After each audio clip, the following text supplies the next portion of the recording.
The wind carried dust across the empty road as I walked into Crescent Valley, a small, sun-bleached town where strangers were studied the way ranchers examine weak fence posts. I kept my head down, holding the strap of my worn backpack, hoping someone might need help mending fences, cleaning stalls, or tending hay. I'd been on the road for months, taking whatever ranch work I could find. But in this town, every step I took felt heavier, like the ground itself was waiting to judge me. And it didn't take long. Old Man Riker's ranch stretched across the northern edge of the valley, a place known for stubborn cattle and even more stubborn owners. I stopped near his gate only to fix the loose leather on my bootstrap. I was bent down, fingers working through a knot, when I heard a shout from behind me. "You there? What do you think you're doing?" I straightened slowly, hands raised to show I meant no trouble. Riker stood a few yards away, red-faced, breast short, and gripping a rope like he expected to see me running off with his livestock slung over my shoulder. Before I could speak, he accused me of stealing 3 of his prize heifers.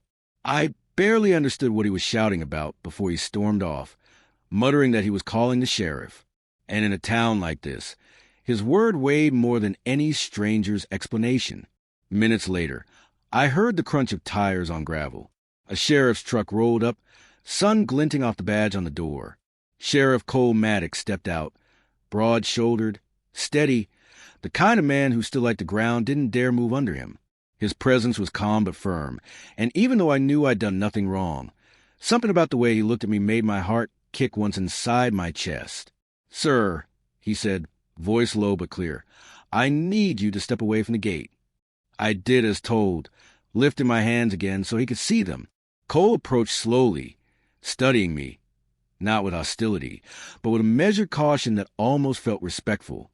Riker's voice carried across the yard as he repeated the accusation, pacing dramatically as if performing for an audience. Cole listened, jaw tight, eyes flicking back to me every so often. "Do you have anything to say about this?" he finally asked. I explained I'd only stopped to fix my boot, that I'd just arrived in town, and that I'd never stolen anything in my life. My voice was steady, but inside I felt the weight of familiar fear. The fear being blamed simply for existing in the wrong place at the wrong time. Cole didn't comment, but I saw something shift in his expression, like he wanted to believe me but couldn't afford to. "I'm going to need to detain you while I sort this out," he said. His tone wasn't cruel. It was apologetic. Even, still, the cold click of handcuffs around my wrists stung more than I wanted to admit. When he secured the second cuff, his fingers brushed the inside of my wrist. Light, accidental, but enough to make my breath catch. He pulled back quickly, as if surprised by the moment too. The ride to the sheriff's office felt long, even though it wasn't. I sat in the back seat, staring out the window while rain clouds gathered above the valley. Cole glanced at me in the rearview mirror at least 3 times. Not suspicious glances, curious ones, concerned ones. I didn't know what to make of that. Inside the holding room, he removed the cuffs with a softer touch than before. Our hands brushed again. Too brief to be intentional, too warm to ignore. Cole cleared his throat and stepped back, pretending nothing had happened, but I noticed a slight flush along his cheekbones. "I'll get you some water while I look into Riker's claim," he said. He brought a cup, a blanket even, something no sheriff was required to do. While he worked at his desk, I stared at the floor, listening to the storm building outside. When he finally spoke again, his voice carried a gentler tone. "You travel alone?" he asked. "Always," I replied. "Easier that way." He nodded, as if he understood that more deeply than he wanted to admit. As the minutes passed, Cole sifted through reports, phone calls, and maps of Riker's ranch. I watched him from the small window of the holding room, his shoulders tense, his brow furrowed, like he was fighting with more than just evidence. And then, after nearly an hour, he returned. "Riker can't prove anything," Cole said. "Tracks suggest the cattle wandered off. You're free to go." He unlocked the door and stepped aside. As I walked past him, the back of his hand brushed mine once more. This time he didn't pull away quickly. This time I saw something flicker in his eyes. Something unexpected. Something neither of us knew how to name yet. But whatever it was enough to change everything that came next. Rain hammered the metal roof of the sheriff's office like impatient fingers tapping to be let in. After Cole released me, the storm had already swallowed the sky, turning the world outside into a blur of gray. I hesitated in the doorway, unsure whether to step out into the downpour or linger a moment longer. Cole stood behind his desk, arms folded, watching me with an expression that was neither sheriff-like nor distant. It was something else, something uncertain and quietly conflicted. "You shouldn't walk out in that," he finally said. "Storm's getting worse." I took a slow breath. "I've walked through worse. Doesn't mean you should." I looked at him, trying to read the truth behind his calm voice. It wasn't authority speaking this time. It was concern. He grabbed his hat and keys, then nodded toward the door. "Come on," he said. "I'll give you a ride back into town." I followed him out. The rain soaked us instantly, cold and sharp, but the truck's warmth hit me the moment I climbed in. Cole took a moment to shake water from his hat before starting the engine. The silence was thick at first, but not uncomfortable, just heavy with things unspoken. "You said you travel alone," he said after a few minutes. "That by choice?"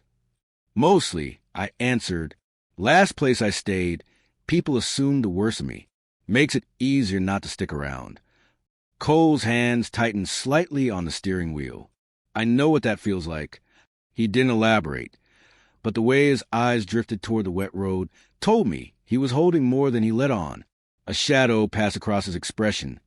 Quiet hurt, tucked away like something he'd grown used to living with. When we reached the center of town, the rain had only gotten worse. Cole parked in front of a small diner whose lights flickered against the storm. "You got anywhere to go?" he asked. I shook my head. "Not yet." He looked torn for a moment, then made a decision. "Come back to the office. At least until the storm eases." I didn't argue. Something about the way he spoke made it clear he didn't want to leave me out there. Back inside, he draped a towel over my shoulders, then sat at his desk again, studying the printed reports about Riker's missing livestock. After a few minutes of quiet, his phone buzzed on the table. The name Darren lit up the screen. Cole ignored it first, but when it buzzed again, he sighed and answered. I didn't mean to listen, but the office was too small not to hear. "I'm working," Cole said, voice low, exhausted. More sharp words came from the other end. I couldn't hear the details, but I could hear the tone, accusatory, impatient, almost bitter. "No, I don't know when I'll be home," Cole muttered. "It's important." Another pause, then a deeper sigh. "We'll talk about it later." He hung up and set the phone face down on his desk. His shoulders slumped just slightly. "Trouble?" I asked quietly. He didn't answer right away. Then, just things I should have seen coming. Before either of us could say more, a call came to the sheriff's radio about footprints discovered near Riker's missing herd. Cole stood swiftly. "Come with me," he said. "You know livestock better than anyone around here." We rode out to the northern grazing fields, lantern light cutting through the rain. The ground was soft, puddles forming everywhere, but I spotted prints easily, hooves heading toward a wooded patch, wandering but not driven. "They weren't stolen," I said. "Just wandered off after the gate loosened." Cole nodded. I knew something didn't add up. While following the tracks, the mud suddenly slipped beneath me. I stumbled, bracing for a hard fall, but before I hit the ground, Cole's arm wrapped around me, pulling me upright. The moment froze, rain dripping off the brim of his hat, his hand steady on my back, his breath close enough to warm the air between us. It wasn't romantic. It wasn't intentional. But it lingered longer than either of us expected. "You okay?" he asked softly. "Yeah," I said, though my voice wasn't as steady as I wanted. We found the cattle huddled near a patch of brush, spooked by the storm. Cole radioed the update, relieved. As we headed back toward the truck, his phone buzzed again. This time, a message preview flashed across the screen before he could hide it. A message clearly meant for someone else, clearly not meant for Cole to see. "You free tonight? Same place?" "Don't tell him." Cole froze. Not physically, emotionally. His jaw tightened, eyes dimming with a pain that looked all too familiar. He pocketed the phone without a word, but I'd seen enough. I recognized that look. Betrayal had a way of leaving the same shadow on anyone's face. Without thinking, I placed a hand gently on his shoulder. Not to pry, not to replace anything, just to show he wasn't as alone as he felt. He didn't move away. Instead, he closed his eyes for a moment, steadying himself. And in that soft, rain-soaked silence, something shifted between us. Not love, not longing, but a fragile connection neither of us fully understood yet. Morning crept into Crescent Valley slow and pale, washing the sky in muted orange. After everything that happened the night before, the storm, the discovery of the cattle, the message on Cole's phone, sleep felt impossible. I lay awake on the cot he'd set up for me in the spare room of the sheriff's office, listening to the soft hum of the building. I could hear him moving in the hallway, pacing quietly like he was preparing for a fight he didn't want to have. When he finally stepped into the doorway, his eyes looked tired, but his shoulders carried a new resolve. "I need to head home," he said. "I need to talk to him." I nodded. I knew him meant Darren. And I knew the conversation ahead wasn't going to be simple or clean. Betrayal never was. Cole hesitated. "Stay here until I'm back. Please. I don't want you out there wandering town before everything's sorted." There were 100 reasons I should have said no, but the look in his eyes, steady, almost vulnerable, made me agree before I even said the words out loud. He left, and for a moment, the office felt too quiet without him. The hours crawled. Rain softened outside, turning from a storm to a drizzle. I sat at his desk, staring at the scattered papers about Riker's cattle, the radio static, the mug he'd left half-finished. I didn't know why I felt the things I did. I barely knew the man. But something about Cole Maddox's steadiness, his quiet decency, had reached into parts of me I thought were long sealed. When he returned, his boots were soaked and his hat hung limp in one hand. The look on his face told me what had happened before he spoke.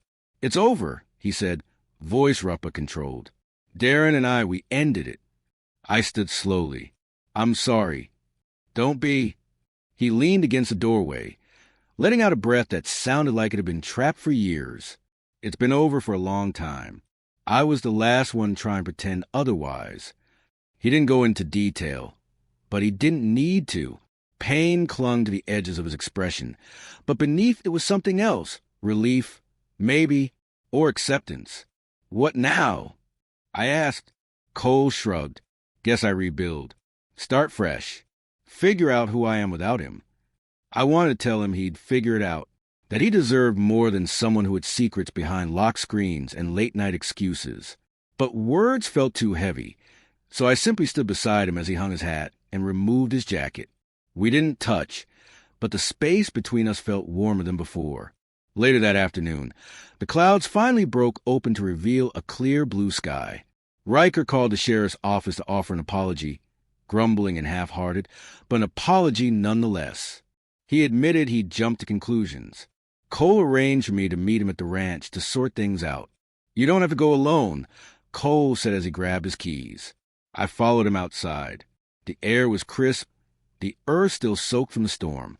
We drove quietly, neither of us needing conversation to fill the silence. When we reached the ranch, Riker muttered something about fixing the gate and offered me a few days of paid work to replace the trouble he caused. I accepted. Work was work, and Crescent Valley suddenly felt like a place I didn't mind staying in for a while. Afterward, Cole lingered near the barn, hands in his pockets, watching me as I coiled rope onto a hook. There was something in his gaze, not intense, not bold, but warm, curious, grateful. "I owe you more apologies than I can count," he said. "You believed me when it mattered." I replied, "That's enough." He stepped closer, stopping only a foot away. Still, I should have trusted my instincts. "Something about you never felt wrong." His words, plain and quiet, settled in a place I didn't know needed healing. We both turned to look at the barn lantern above us. Its frame was crooked, knocked loose by the storm. Cole reached up to steady it while I tightened the bolts. Our hands met near the metal, this time not by accident, not by circumstance. Neither of us pulled away. The touch was simple, barely a moment, but it felt like the world paused around it. Cole's voice lowered. Feels strange, he said, not having to second-guess every part myself. Feels good, though, I answered. He smiled, soft, almost shy. A smile that told stories of years, spent hiding pieces of himself he no longer wanted to hide. We finished fixing the lantern and stepped out into the open yard. The sun dipped behind the hills, the sky glowing gold and pink. Cole walked beside me toward the truck, our shadows stretching long across the ground. "Dinner?" he asked suddenly.